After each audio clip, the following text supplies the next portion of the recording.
ये हफ्ता आईपीओस के लिए काफी इंपॉर्टेंट है। 6 कंपनियां दरअसल अपने पब्लिक इश्यूज लेकर आएंगी।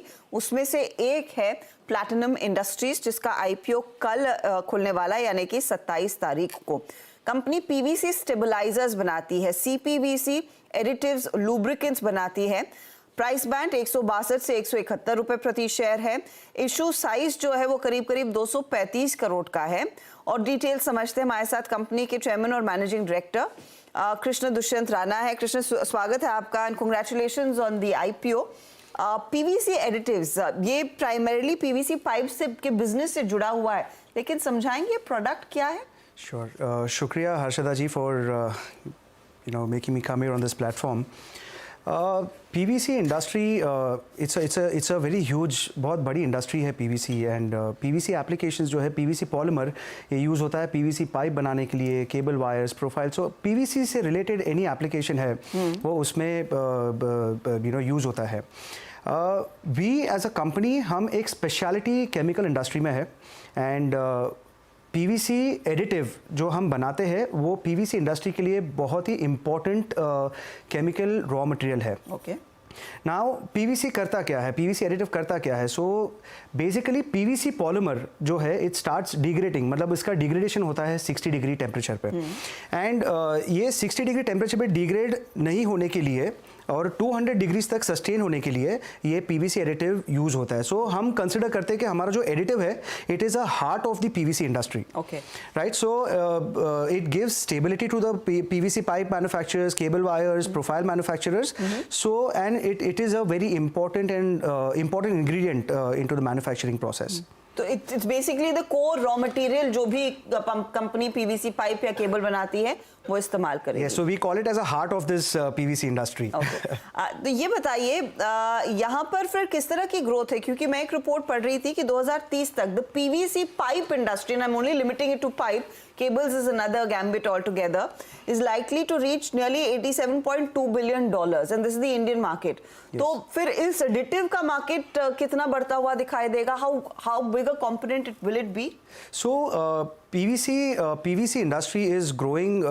अभी PVC इंडस्ट्री में जो ग्रोथ है वो it is growing at almost 8 to 10% year on year. ठीक है। अभी लास्ट 2022 के एस्टिमेटेड फिगर्स थे कि 3.2 मिलियन टन्स PVC कंज्यूम हुआ है इंडिया में। सो आप कंसिडर करो कि 3% to 4% हमारा एडिटिव इसके अंदर जाता है।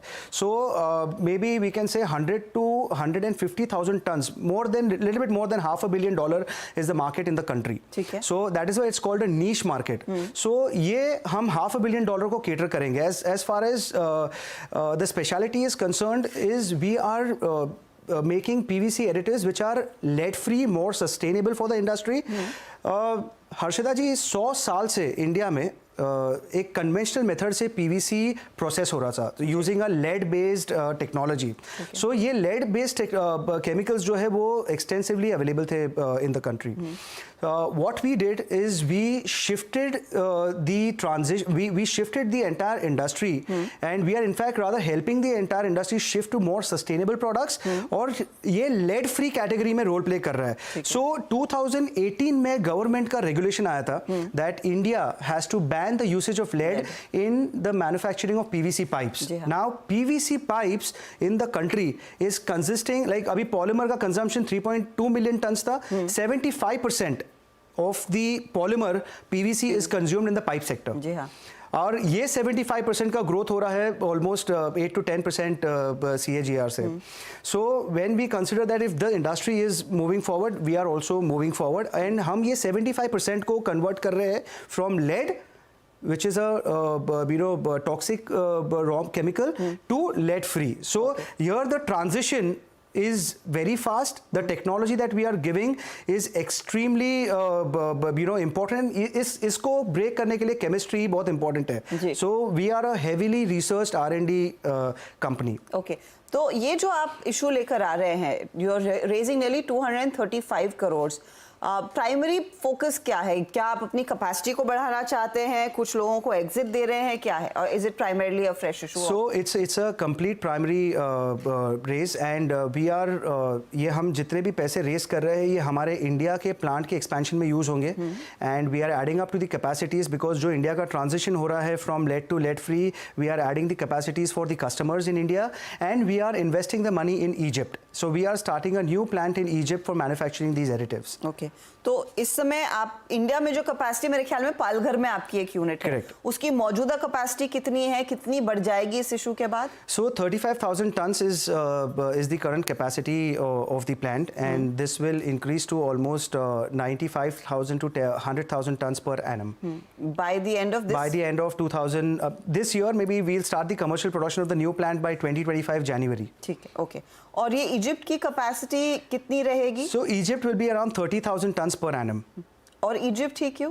I'm sure तो एनवायरनमेंट आपको कुछ ऐसा मिला होगा कि वहां पर आपने सोचा एक फैसिलिटी सेटअप करें। This is a beautiful question which I love answering that as an entrepreneur. Going three years back, we wanted to supply. हमें एक कस्टमर को सप्लाई करना था, in a country like Uzbekistan.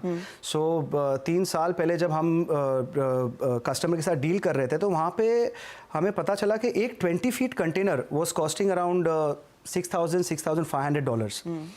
So we thought that if you want to compete, the customer was not buying up a price. They said that you're too expensive and हम आपसे खरीद नहीं सकते हैं. I said why? The reason is the competition from Turkey and Europe was very high. Okay. So we thought if you want to compete and we want to have a global reach and be a global name, we need to do something outside India and that's how we started researching on the countries. And वहाँ पे हमें पता चला कि Egypt ही एक ऐसा देश है जहाँ पे कोई मैन्युफैक्चरर नहीं है, heavily dependent on imports. So 95% पूरा इजिप्ट डिपेंडेंट है in terms of imports of raw materials. So अगर हम वहाँ पे जाते हैं तो we will be the first company to manufacture, having a niche market share and faster penetration. But from Egypt we are thinking of exporting. So Egypt से हम अगर cater करना चाहते हैं उज़्बेकिस्तान के कस्टमर को तो it was costing us around $400 to $500. Okay. तो ये जो freight cost का जो difference है, that was huge and that's what led us to go to Egypt and have a presence there. And that will perhaps be a window to Europe as well. अगर वहाँ there is a window to Europe, Turkey, MENA region, COMESA, and of course Middle Eastern countries. So it's an easy access from there. Okay. मैं आपसे एक चीज फटाफट से पूछना चाहूंगी. Of course, you will not be able to give us projections on your earnings. लेकिन अब तक आपके revenue profitability की क्या situation है? हर्षदा जी, अगर हम PAT की बात करें, हमारे जो PAT returns है, last year we had shown somewhere around 16%. This year we will be showing somewhere around 15 to 16% again. But going forward, adding the capacities and for Egypt and India, we will be maintaining the PAT somewhere between 11 to 14%. Okay. And raw material cost, you have all raw materials available यहाँ पे कि आपको बाहर से मंगाने पड़ते हैं? हमें बाहर से कुछ मंगाने पड़ते हैं. So I think around 20% is our import of raw materials because palm oleo based chemicals is one of our raw materials which we import from Indonesia. Sometimes Indonesia, Malaysia is competitive, sometimes India is competitive, right? So we import from Indonesia, Malaysia some of our raw materials, some from China, some from Europe. Right, so 20% is the dependence on the imports of our raw materials. Thank you very much for your time and good luck for your IPO. Thank you so much, ma'am. तो details आपने सुन लिए हैं, अब आप decide कीजिए इस company में पैसे लगाने हैं या नहीं. वो डिटेल्स आपकी स्क्रीन पर आ जाएंगे. कल याद रखिएगा ये इशू खुल रहा है और प्राइस बैंड आपके सामने है. लेंगे एक ब्रेक के बाद लौटेंगे खिलाड़ी नंबर 1 पर.